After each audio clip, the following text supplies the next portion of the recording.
Genji 2 is an action game which is based on Japanese history. Being based on history, the stages of the game will also be based on famous battles which actually took place in ancient Japan. So here's this giant enemy crab. If you were a stand, what would your power be? Crippling autism? What do you mean? I think gaslighting would be lying. I was like, I think you were gonna fight him, and he'd be like, gaslighting? No, that haircut looks really good on you. Do you mean that, or no? Really, it looks great on you. You know, I'm kind of mad because Isaac, who's been on here before, he has this like gray patch of hair in his hair, right? It's like right up front too. It's like this one spot. And I tell him a lot that it looks really good today. And I tell him like you should just keep it like that. It makes you look really cool. You kind of remind me of like those anime characters. Yeah, that's his call it his cutie mark. He'll love that. I will tomorrow. I'll call it his cutie mark. Your cutie mark's looking really good today. I could also see you just be like, something looks different about you, and he's done nothing, and you just have him doubting himself the entire day. No, that's what you tell somebody like, hey, did you know one of your ears is bigger than the other one? And then, what do you mean? Oh no, I'm not. Don't take any offense. I just didn't know if you knew or not. That's all. We'll get off it, and then they'll think about it the rest of their life. It's wonderful. Yeah, I've done that too. Well, none of that has anything to do with what we're talking about today. Welcome to the Giant Enemy Crab Podcast. We're back. Hey. I'm your host, Fliz. I'm joined by two other wonderful gentlemen here, KylarEmiya. Hello. And our man of the day to talk about our subject of the day, Mr. Strider. Greetings. How are you fellas doing real quick? We're going to get into it, but how's your week been? I know mine's been kind of rough. Y'all been doing all right? Oh, yeah. Just been gaming. Been playing video games. It's been rough, but every day's a little better than the last. That's the goal. We all strive to have a day that's a little better than the last. Strive? Let me strive? Guilty Gear? No, we're not talking about Guilty Gear this week. For once, we're not going to talk about Guilty Gear. We're not talking about it. We're leaving it alone. Oh my god. It's a prison. It's a prison. Let me read you some things. Let's start with this. It's a visual ripoff of Death Stranding with a cookie cutter Resident Evil storyline. The RE engine is fantastic, of course, but this game just feels phony. How's that work? How about if you're 12 years old, you might enjoy this, maybe. They really put their sigh into the combat and let the queefs handle the rest, except the ending. Pretty good. How do you feel about these negative comments on this game that is just killing it right now? Well, first and foremost, the game we're talking about is Pragmata. At least, let's start there. I said that. I might be wrong. I did. I might not have. Anyway, yeah, he's right. That's what we're talking about. We're looking at Pragmata. Strider was wonderful enough to play it for us. Oh, yeah, no. Because I had a rough week, so I was like, you know what? I'm going to buy a new game, talk about it. Saw this game had overwhelmingly positive reviews. People were like, Capcom just can't stop killing it.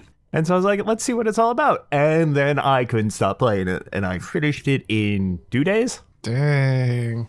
Must be nice to have a game you can finish. I'm still midway through Red Dead Redemption. I'm never going to finish that game. Yeah, because you can't stop killing people, dude. Like, well, they keep giving me guff, and I can't let that slide. I'm Arthur Morgan. You tried to run from the police and killed 5 people on accident. No, 3 were on accident. 2 were in my way.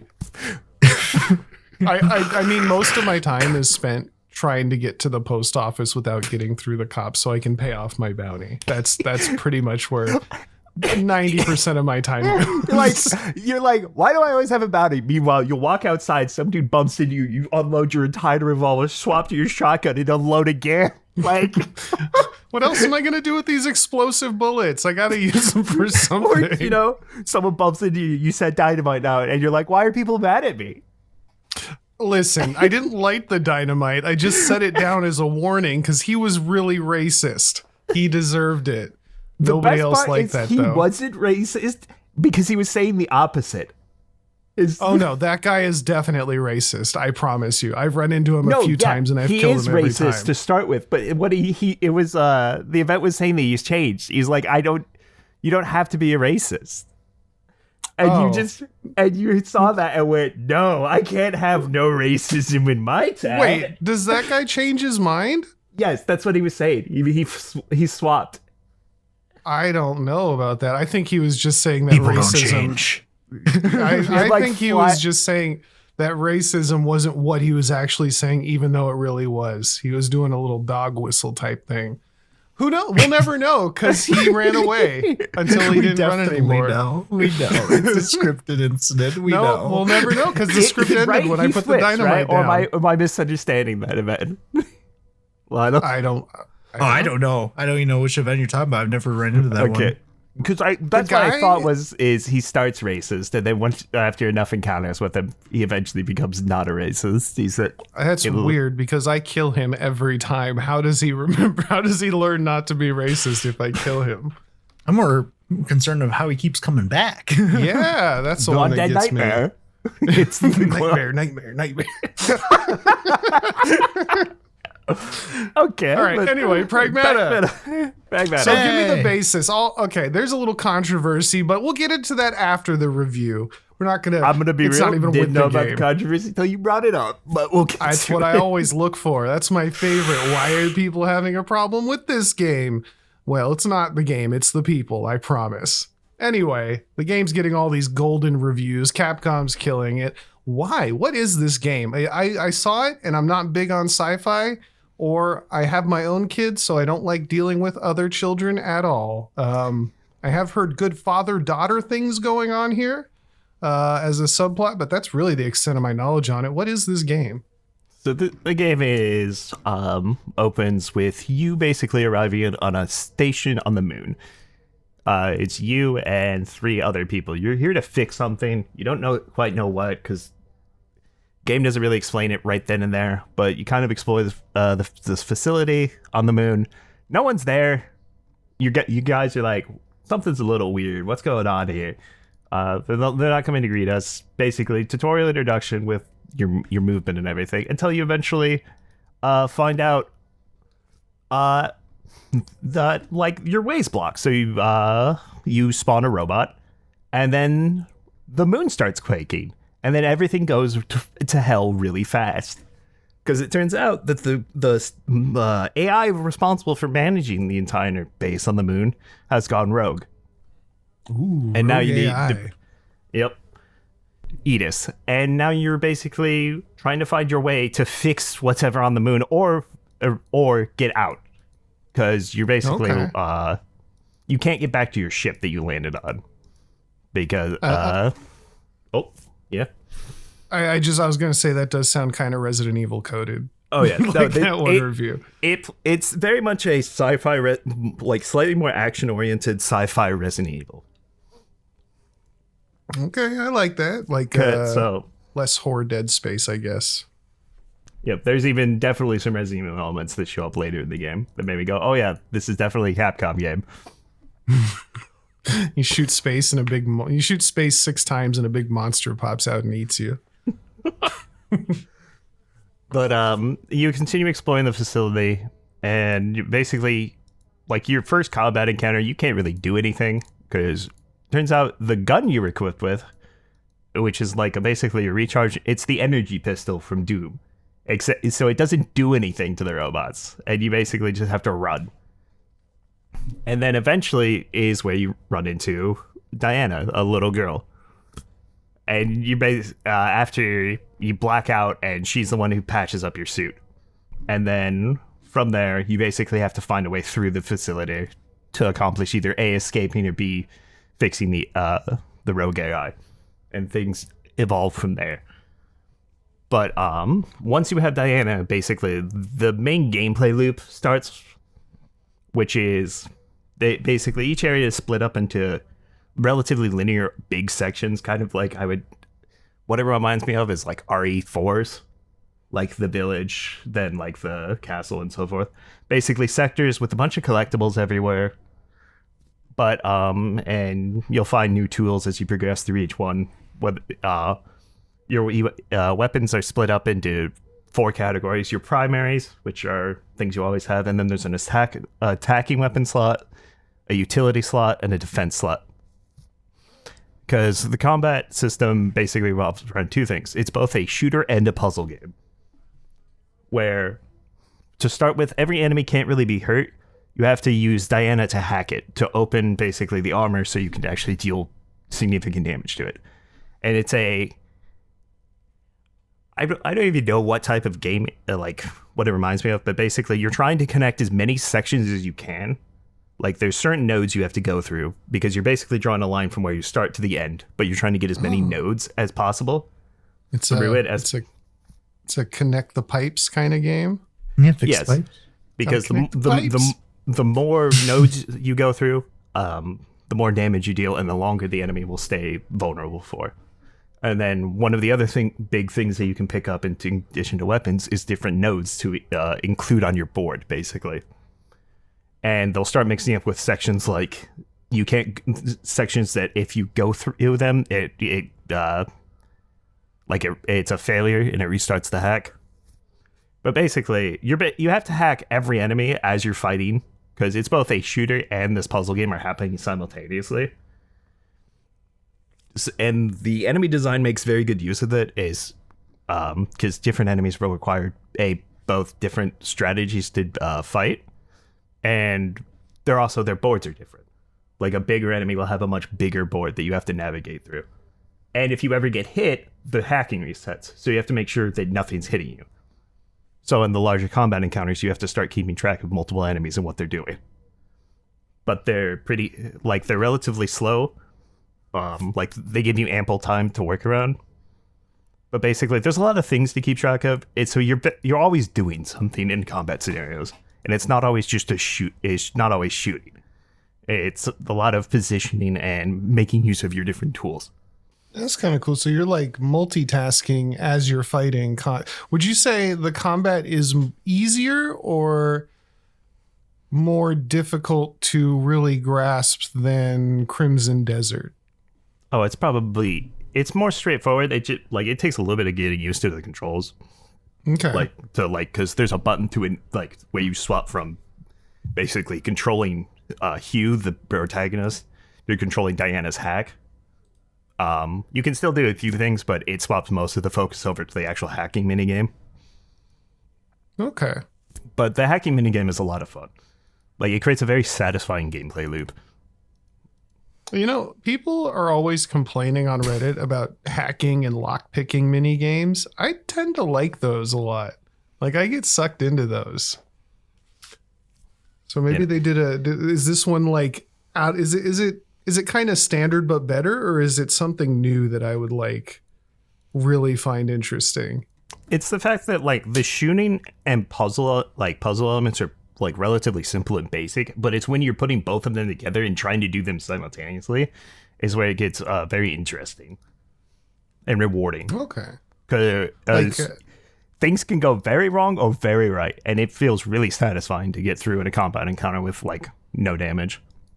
That's what because the way you make it sounds like when like Sekiro finally clicks and you're doing all the right things in the right order and it's working. Is it that kind of same feeling?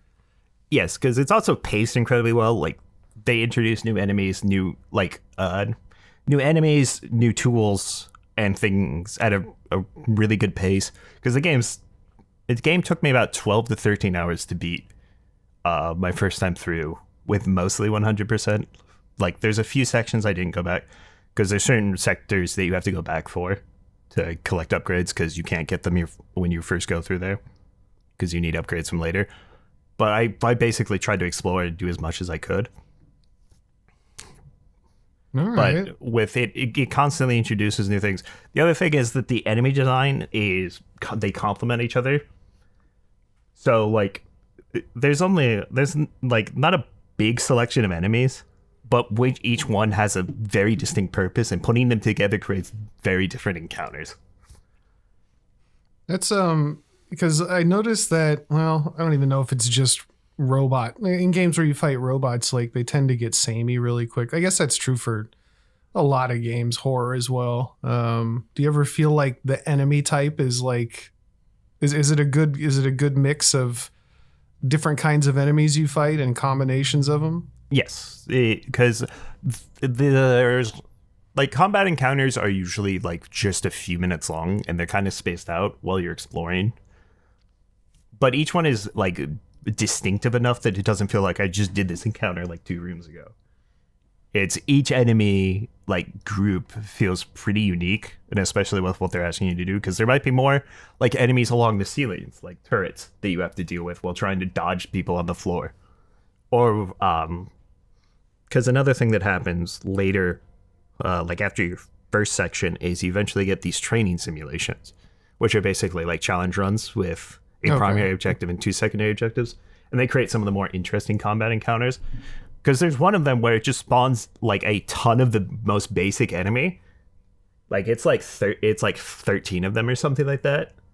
But you never really have to deal with 13 enemies at once, so it becomes kind of a clusterfuck really quickly. Once, but it stands out as being one of the more interesting encounters because being outnumbered in this game is rough. It sounds like what's that mission in Monster Hunter where you fight like 5 of the chickens, and normally the chickens are whatever, and then when there's 5 of them, you just get knocked. Or no, the stupid badgers or the dogs. What are those? Yeah. What are prairie dogs? Man, 5 of those is awful if you fight them like an idiot and all at once. Yeah, no, definitely the thing that stood out most about this game is the gameplay loop. Very satisfying. Combining puzzle elements and shooter elements creates a very satisfying loop. And I definitely want to see what they do more if they do like a second game. Okay. Or DLC, like how they can expand on it. Because that's always a good sign when you're ready for the second game right after finishing it. Yeah, because it's another thing of like, it's all killer, no filler. Like perfect pace. Like it never outstayed its welcome. Each sector is distinct enough, either through like the actual visuals of the location or some of the mechanics that happen. Because there's a later section where, because you're outside on the moon, the gravity has changed, which impacts gameplay in interesting ways. Cool. I it's weird that I think we saw a trailer for this a long time ago, but I'm seeing here that this has been in development like over 6 years, closer to 9. I just figured this would be something I would have heard more about, especially because it's Capcom. And then one day it just kind of blew up everywhere for a couple of reasons, but mostly because it's a good game. Speaking of, I notoriously among our group hate dealing with kids in games and movies. Is this a character that would piss me off, like Kratos' son? Or is this like an interesting, useful, what is the character's name? Diana, the android? Yep. Would I be driven insane by this, or is this totally fine? She's not annoying, at least in my opinion. Okay. Not really whiny, just kind of a normal child that is a robot. And a lot of it is just Hugh's interaction with her and them learning to care for each other. It's basically a lot of their character development. Okay. I'm curious as to like, so this is an AI, right? Yep. Or an android rather. What is the purpose of the android being a child and acting like a child? To explain that, I would have to get into story spoilers. Okay. But there is a purpose. Do we want to transition into a more... before we get into spoilers, would you recommend this? What would you say it's like? Is it worth the price? Who should play this? Anyone who's a fan of RE games, like it very much reminded me of Resident Evil in terms of like a structure. But like it's very gameplay focused. The story isn't bad. It complements it really well, but it's not like a standout. Like there's no like 10 out of 10 writing here, but it definitely does very well with what it wanted to do. But basically, I would say almost anyone could get it. This is kind of a game that I could recommend everyone at least try, especially with the easier difficulty being added. Yeah, there is a demo on here. I would definitely recommend checking out the demo. Because the other thing with the demo is, from what I understand, is it's like not anything that's included in the actual game. Oh, that's cool. So it's its own little testing ground. Yeah, because the as far as I understand, the demo actually, like when you beat it, you get a card drawn by Diana. But there's like 8 or 9 of them, and they all have their own unique conditions for how you get them. So there's a little bit of replayability even in the demo. Oh. Man, this is this and what was the latest Resident Evil 9? Yeah. I saw Gamefly was making a comeback, and I was like, man, I really wish you could just rent games again. Like you used to, like, I don't want to spend $60, but like I would like to play this for like $10 or something, you know, and just give it back. How's the replayability? There's definitely replay. Like there's definitely incentive to both to do a new game, because there's a difficulty that unlocks only once you finish the game. And there's also a new game plus mode and some other tools that like you basically would only get to use on a second playthrough. So there's definitely reason. There might be reason, but like Resident Evil had reason to replay, but I just couldn't. I started and like put it down immediately. Like, is there? Will you want to replay it once it's done? If you enjoy the gameplay, but like, because I'm debating going back and going through on the new difficulty. Okay. Because I definitely want to play more. All right, cool. So hard recommend from Stride or Kyler? Or do you recommend? Do I never played it. What do you mean? You should have just said yes. You should have just went with the bit. No, I don't recommend it. It's awful. Yeah. It's terrible. He hates robot. He hates AI. Haven't you heard the other episodes? Yeah, I heard this game has AI art. I hate this stupid punchline. No, but it has AI art, and then the robot draws a picture. Gross. Hire real artists. Just curious though, what did you play this on? GeForce Now. You use GeForce Now, okay. Yep. And is like, how do you control because you said that there's like separate control for like doing the puzzles and like actually doing the shooting part of it, right? Yep.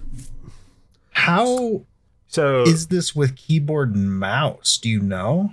That's what I played it on, was keyboard and mouse. Oh, you did? Like, yeah. How does that work exactly? So basically, you have your standard like shooter controls, right? It's right. Basically it. So aiming, right mouse, zoom, left click, shoot, and so forth. And then you have your weapon cycling. But the way it works is the enemy that is closest to the center of your crosshair is the enemy that you can hack if they're in range. And for me, I have that bound to starting hack is left mouse button. It is my left mouse button. Or not left mouse button. My front side button. Side button. Yes. Yeah. So once you do that, you can't aim anymore, like as easily. But basically, now your mouse controls how you draw through the grid in the hacking. So you're trying to basically drag as fast as you can through the nodes you want. And if you want any of your hacking like special hacking nodes to happen, which are things that like either that builds up the stagger gauge or freezes them in place for a short time, or even does something like hack their AI so that they start targeting for other enemies for you. And, and there's like a certain number of uses of each one, but enemies will constantly drop more. But you basically draw through, you try to connect as many dots as you can, and then when you get to the end, once you complete the hack, the enemy will take damage and open up based on how many nodes you went through.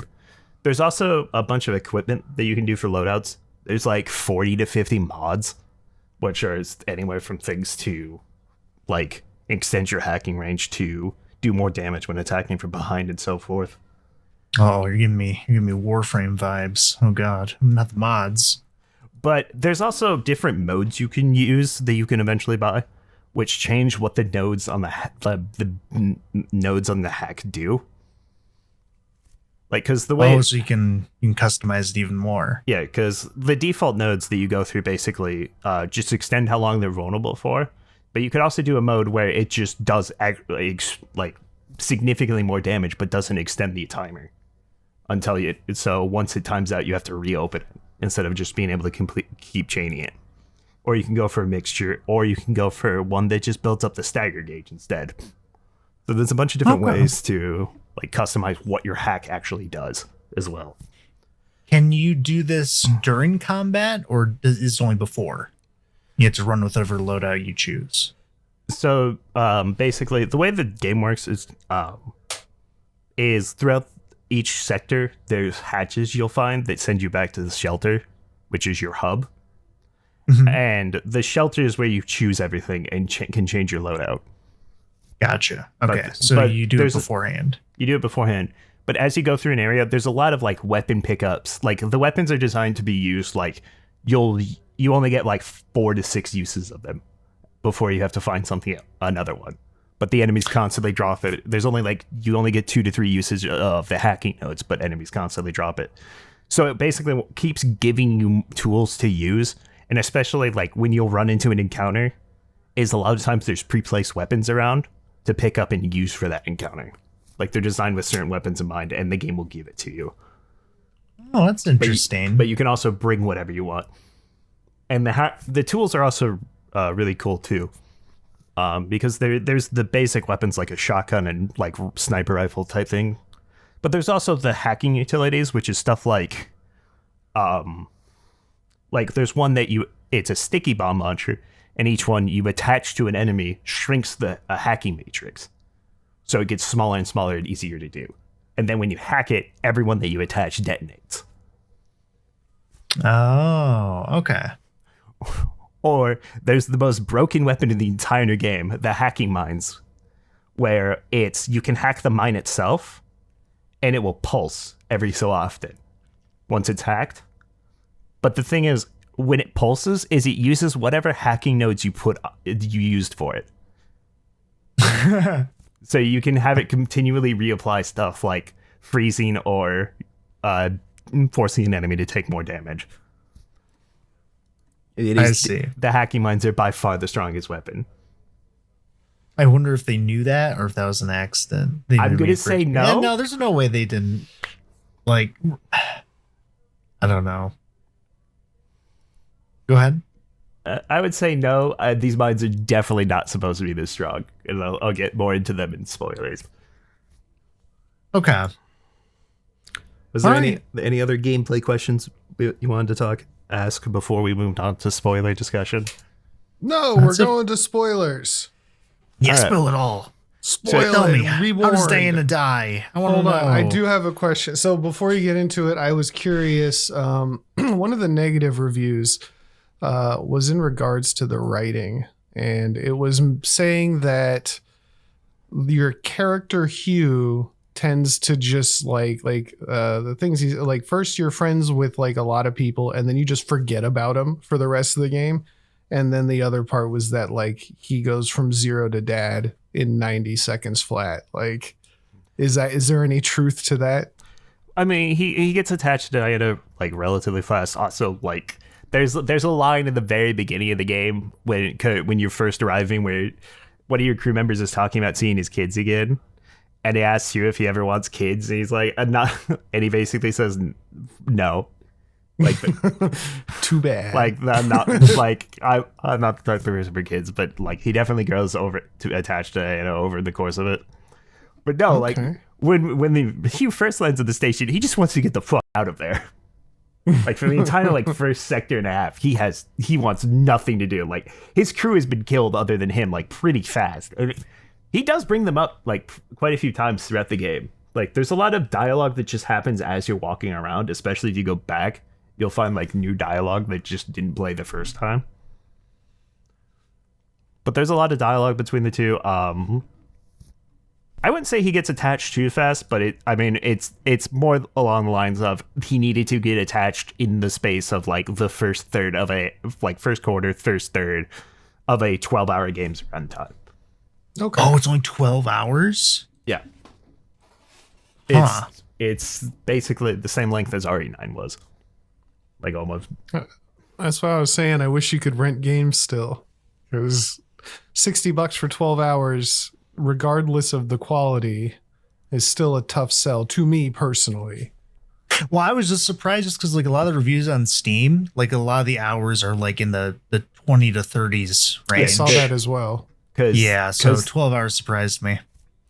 Okay, now that we're in spoilers, because once you beat the game, there's a post-game section that unlocks, which is called Unknown Signal, which has, basically, it requires you to go back and 100% the entire game in terms of all collectibles, because there's challenges that only open up in the last, there's basically a new section with 10 extra difficult challenges.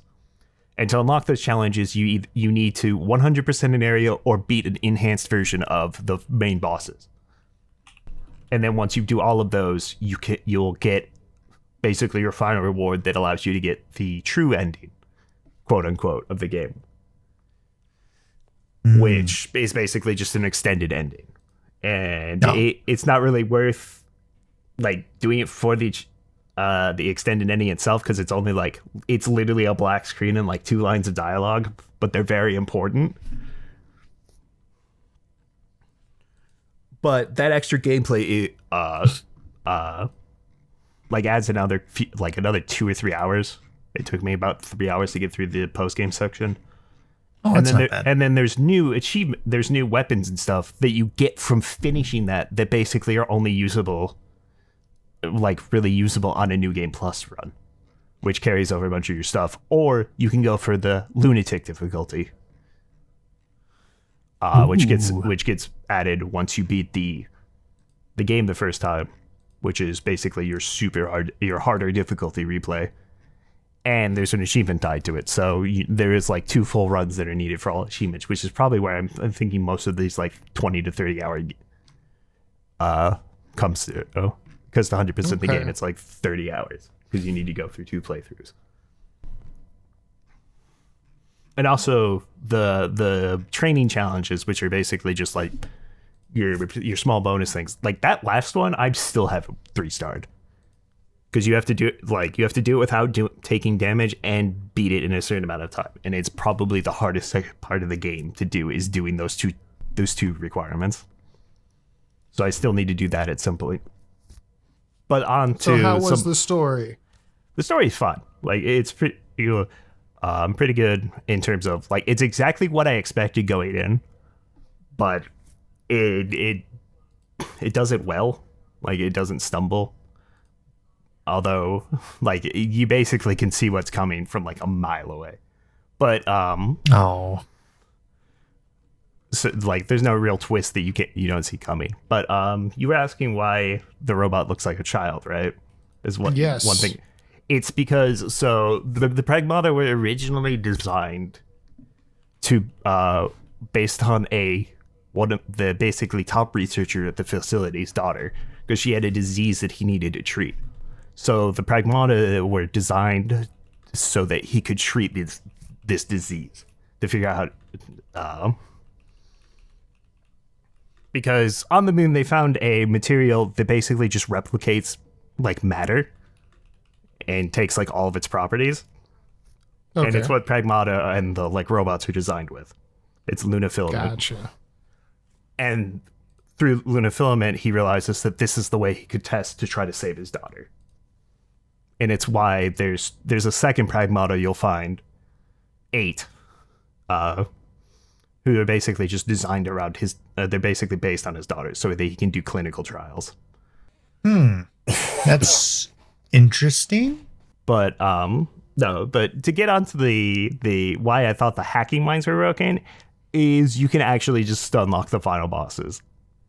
Oh no! Of course you would break the game. I realized the hacking because I put the freeze and the more damage on, and if the freeze is extended long enough, the bosses usually cannot get away from the hacking mine before they get refrozen because there's no grace period for them. So the hacking mine will literally lock them in place for 20 to 30 seconds. Well, that's kind of a bummer. And I was gonna say, like, there's no way you don't realize that, right? Just like testing it out because it sounds really strong. Yeah, no, because the hacking lines are like one of the last things you get because they come from getting enough there's these coins you collect that can be used for bingo cards that basically have like cosmetics and gameplay rewards and stuff like that, like mods on them. But one of the sheets is once you get 3 bingos on it, it gives you the hacking mines, and they are absolutely broken. But I don't think they intended for you to lock down the enhanced version of the final boss. And literally just keep her stun locked for the entire fight. Like the only way she breaks out is during a phase transition. And then back to the prison with you. Yep. Back to damage prison. Because you get 2 freezes, so there's 2 complete lockdowns. So I only ended up having to fight a like third of the boss's health bar at any point. And I realized that like during the 4th area. So that's when I realized, oh, this is broken. And then I just bullied all the EX bosses with it. I was going to say, have you ever played a game and broken it like that and then been like, you know what, I'm just not going to use this and just played it normally? Or did you just be like, fuck it, I win? The final boss, I was like, fuck it, I win. That's my Strider. Because I was mad that day because of trying the challenge of the training missions of beating the final one without taking damage. I was trying it for like an hour and a half. What if I just give the enemy no turns? Because the thing with the training missions is you're forced into loadouts that are specific to the mission, so you can't bring in your own stuff. So they're basically your little fun challenge mode. Doesn't sound like it was very fun if it was making you that mad. It's just rough. Like you have to play pretty well on that last one to hit the time limit and taking no damage. I was kind of curious. How's like a big part of AI is the uncanny valley. Was there anything reminiscent of that in this game? I mean, like the some of the enemy designs you saw were uncanny, but like the giant walker enemy that shows up in the second sector, still gives me uncanny vibes. I forget what they're actually called, but that enemy unnerves me every time I fight it because I just don't like the way it looks.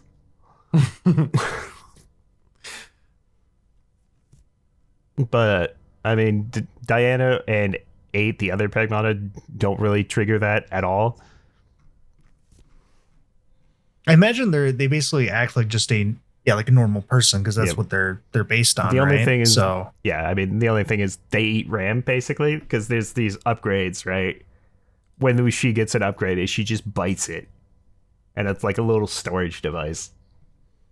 Just download the RAM off of the device. It just downloads it through her teeth. Oh, that's pretty cool. And I always had to be like, this is how we designed this. That seems a little. I guess they didn't want to put like a little the tried and true USB slot in the back of the head. That every. I mean, you could also just have it like wireless transfer. Like you did. It's the fact that she has to eat it because it's funny and cute. God damn it. I mean, it's on purpose. Like they knew it'd be goofy. They decided to do that. I have to assume.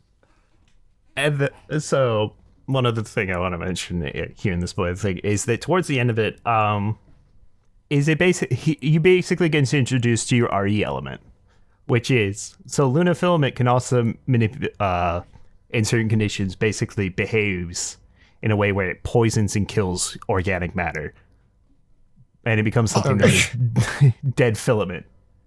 So towards the end of the game, you start running into enemies that are basically covered in this goop, like this matter that are very reminiscent of like bio enemies from the Resident Evil series that you have to cleanse.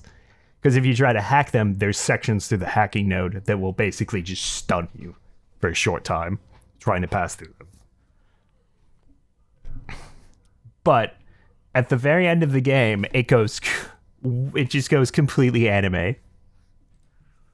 Because after the final boss, you're basically going straight up, like a space elevator.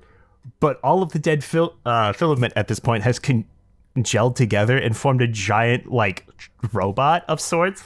Like this half organic matter, half robot. And it's chasing you up the thing.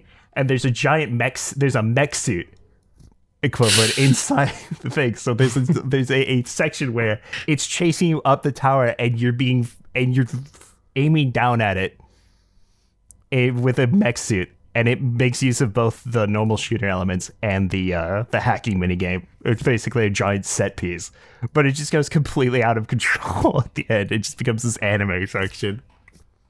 Here's the real question. Is there a timer to the base exploding that you have to escape from? No. Oh, they didn't Capcom the thing. All right. No. That's nice. I was never a fan. I love all the Resident Evil games, but I was never a fan of like 5 minutes till self-destruct. Like nobody builds a base with self-destruct. Nope, that's not a thing. The base is still standing at the end of the game. Just has a few more holes in it because there was a giant robot that chased you up this. So what is the like robots that you're fighting then? So like, what are they? Luna filament is a material that basically like copies whatever the materials traits of the material it's trying to copy. Excuse me. And so what they were basically the workforce for like the facility. Like there were walker robots to basically just help like move stuff and construct stuff. Because they literally state in the beginning of the game that building things with Luna filament, Luna filament is delicate and breaks easy, but it's just cheaper to replace it than it is to like repair it. But so the rogue AI goes out of control and it starts making the enemies. Like there's specific ones that are mentioned to be designed to basically stop you. Like they're designed to stop you. But it's a combination of like things that were designed to do work around the base and machines that are basically meant to hunt you down. And up into basically like one of the last enemies you encounter is basically a mech, autonomous mech robot that is designed for combat. So there was going to be some military applications as well. Oh, of course. Okay. Because it's basically to defend this facility. From what? You, I guess. I don't know why they built a robot that like it has two, like on each of its arm, it has like the high frequency blades for Metal Gear, like that light up like Ray's, I guess more like Metal Gear Ray's legs and arms, where it's like basically a superheated blade. Because that's his weakness, superheat. I mean, I would also die if you cut me with a 1,000-degree knife. I don't know about you guys. That's true. But I don't know if that's the first thing that somebody would use against me as my counter. Counterpoint, if we make AI, like someone's just going to go, but what if we make a giant robot? And the entire ballroom's going to go, yeah. Like, Who doesn't love giant robots? So, is there a reason why Diana doesn't like break down into dead filament too? Because that's what she's made out of, right? Yep. It's because it's organic matter that turns it in contact with Luna filament, if I'm remembering correctly. So, but Luna filament can't do it by itself. The problem is there is one section where she gets infected by it, but you cure her. Oh, okay. But at the same time, Hugh is also hit by dead filament, so he spends the last parts of the game basically like there's no, because he goes, "Can you cure it off of organic matter?" And she goes, "No," and he's like, "Shit." Oh. Huh. So I'm guessing he dies? Yes and no, depending on whether or not you got the extended ending. That's what I mean. Literally, the extended ending is, so once you do all of the bonus challenges, you get a card, like a mod, that if you beat the final boss with, extends the ending by 2 lines. And it basically is just a black screen of the little mascot character welcoming Hugh back to the hub. I mean, he's like, "Welcome back. Traveling alone today, I see." Oh, wait. So what is like the goal in the game then? The goal originally starts with Hugh trying to get out of the facility before eventually deciding that he needs to reboot the rogue AI. Oh, okay.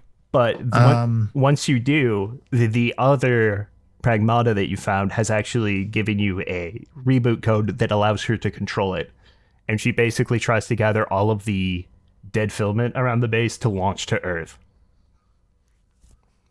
Oh, which would be bad. Yes, it will cause the mass extinction of Earth if the dead filament was able to get back.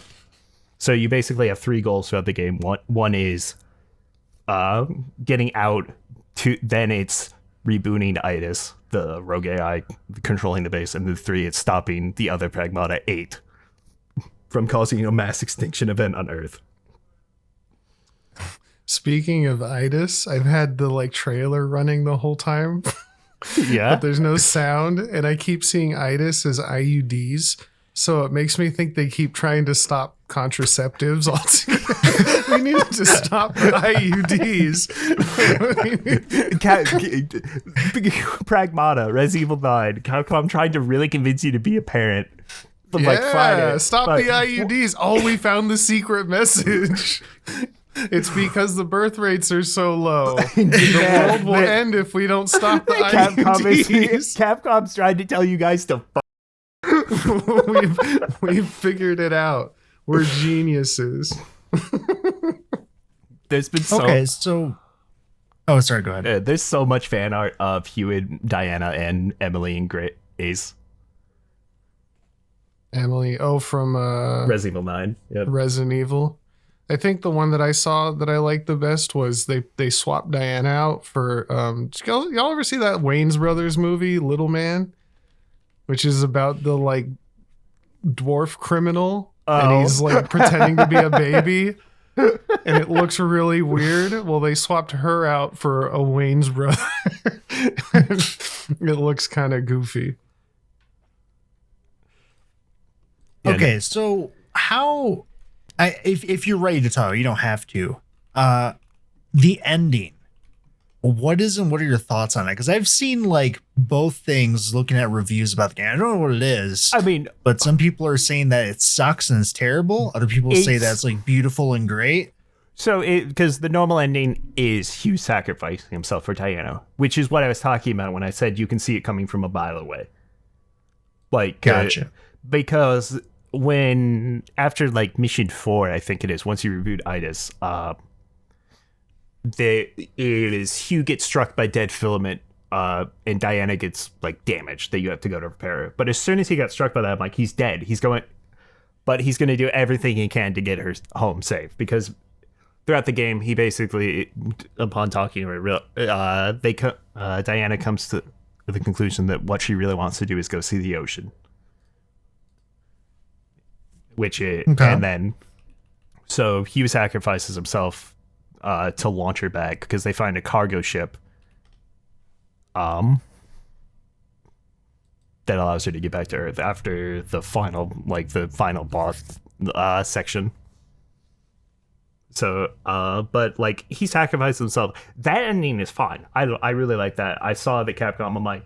I was like 10%, but like Capcom's not going to go through with it, like actually allowing Hugh to sacrifice himself, because they don't like their sad ending. And then 90% I was like, they'll finally actually do it, because there's no other way this game could end. Because the entire kind of message throughout the game is Hugh trying to prepare Diana for when he's not there. It's kind of like the theme I got going through it. So I saw him sacrificing himself from a mile away. The thing that people probably are pissed off about is all of the work to get through, like the post-game section, is literally you get six words of dialogue in a black screen, just basically going, Hugh's alive. Like, it's not worth it at all. It's like going for it. That's the sequel setup. So, like, if you guys like this enough, we make enough money, we'll do another one. It's got to wait another 6 years. But like, I don't think it's bad. It's predictable. Like, Yeah. Do you prefer this ending or the ending of AI Limit?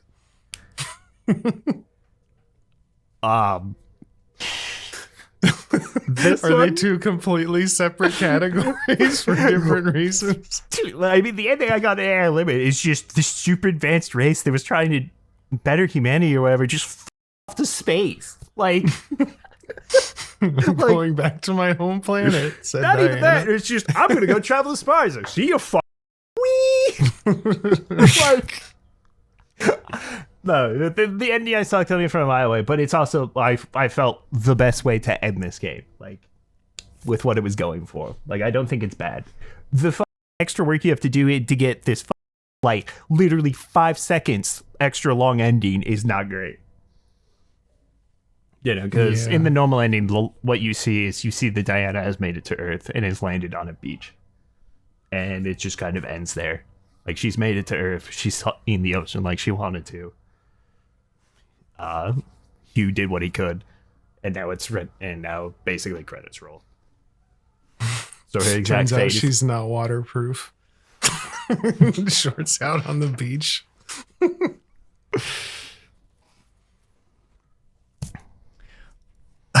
Wait a second though. If you said dead filament is what happens when lunafilament like comes into contact with biological matter. in a certain state, yes, from what I was able to gather.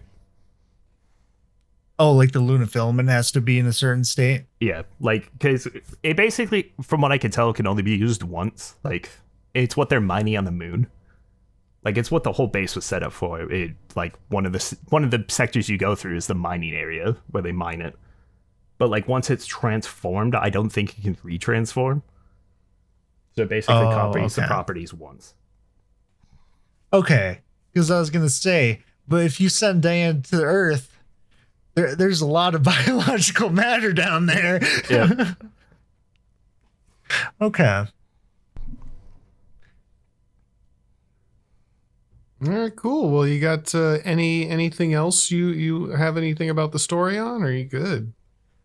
I've said basic. Yeah, it's definitely gameplay first. Like, I think that's the best part of it. The story complements it well, but it's not like standout. I would say play it for the story. Yeah. But I wouldn't say like ignore the story. It just hampers the experience. I wouldn't say that. It definitely does it well. It's a good combination, well put together, you would say. It does not detract. Cool.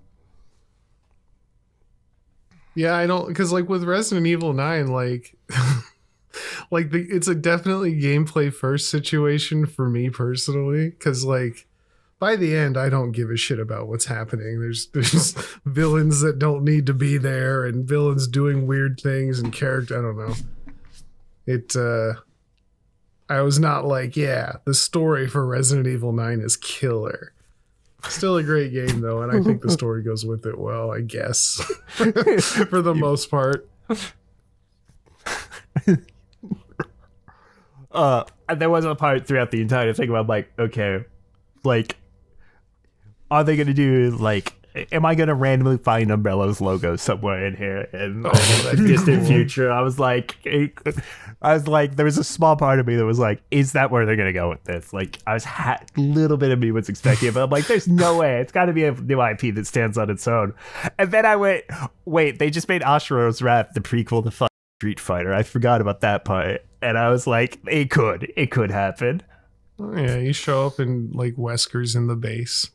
Hello, Hugh. I've been watching you, and he teleports behind you. Yeah, that'd be cool. Nah, that would have been sick though. Let's be honest. If the end credits was you see the Umbrella logo on like one of the things on the base, oh my god, that would have been so good. That's like, or just some of the other aims. Yeah, like, any of them. Yeah, I'd like that. You just look out the window at one point and there's like Asura fighting that one guy on the moon.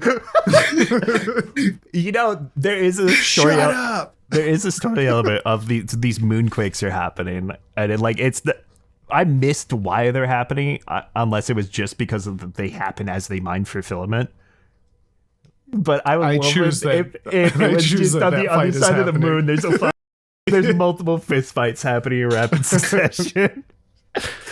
That makes this game. I'll have to play it if that's the case. I'm down for that. Need the DLC. Dude, walk need through to a room see. and Akuma's standing there like you have to hack Then into them. arrives to Earth and gets Shoryukened immediately. Well, beautiful. Well, sure, I Lands think on that's Earth, pretty much it, immediately right? runs into Family Man Guile. Alex shows up. No! No, get away from her. Oh, she looks like my sister. No! I'll take Slash care of cousin, you. slash wife. I can't believe that. I've never seen a character need to have their backstory patched. Yeah, that's crazy. I guess speaking of, since we're coming to the end here, we'll just dip into the controversy that happened. Oh no. I mean, it's not. It's really this is not the game's fault in any way. Let's just put that forward. This is weird people on the internet being weird. Apparently, and I did some research, and apparently that's a real thing. Where if you see games with a cute and funny tag, it amalgamates into a word that gross people like to use for games that feature children. And this game has those tags, even though it doesn't really need cute or funny on there. So if you see a game that has those tags, know that you might not be the only one playing it. There's other folks who are playing it for entirely different reasons, which is just horrible. Yeah, I hate know. that you told me that. I'm That's sorry awful. to spoil it for you. That's Oh. don't stay away from the cute and funny games. Stay away from the community around cute and funny games. How about that? Yes. How about that? Don't interact with them. They are some of the strangest and most despicable communities. Yeah, don't do that. Other than that, everything's fine. It's just that was like the big thing that happened right on release. And I didn't know that was a thing, but apparently it is. So the more you know. Other than that, are we good here? Is there anything else you got to say, or are we done? I hate the Steam forums. There's nothing good there. Open the Steam forums and look at like the first four topics. I don't know how to open the Steam forums. Just search Pragmata. That's probably a good thing. Let's be honest. I did. So is it the community hub? Yes, view community hub. Okay. I don't know what Community. I'm looking for here. Or not community hub. If you're on the start page, scroll down on the right towards the bottom of it, where it like lists all the links. And one of them is view discussions, which will take you to the Steam forums on the start page. I found it. Oh, Is yeah. it woke? Normalizing pedophilia? Diana isn't underage. Oh, modders will make dreams come. Dude. Oh, no, I'm good. I need. What? Can someone explain to me why this game is controversial? Did you look at all the other forum discussions?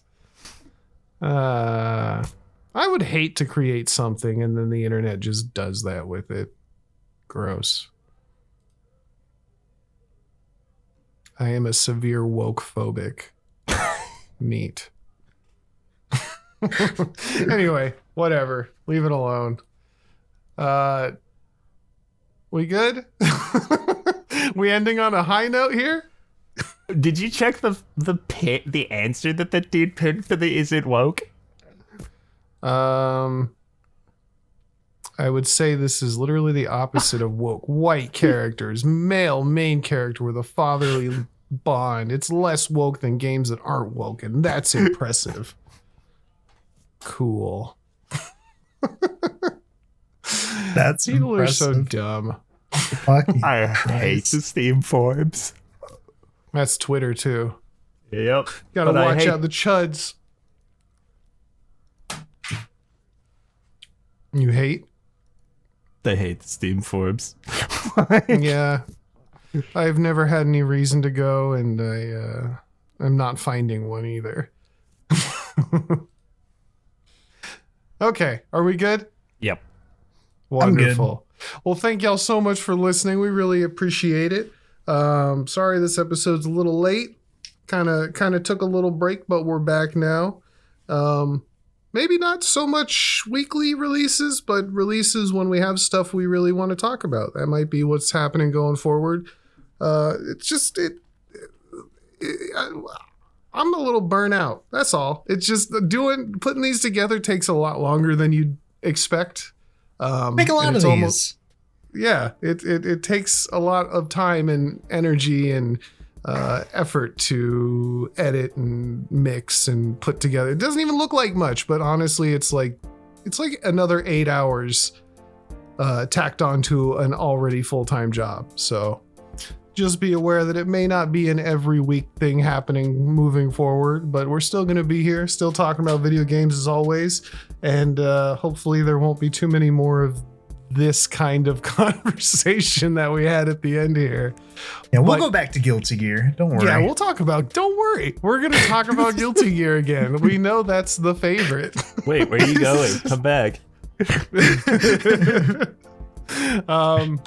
Like I said, thank you so much for listening. Leave a like, comment, share us, do all the things that all the YouTubers tell you to do, because that's really the only thing that that's really the only thing we ask. It's the only thing that really helps us. We don't ask for money. Just some appreciation and love. Not that hard. One click is all we ask.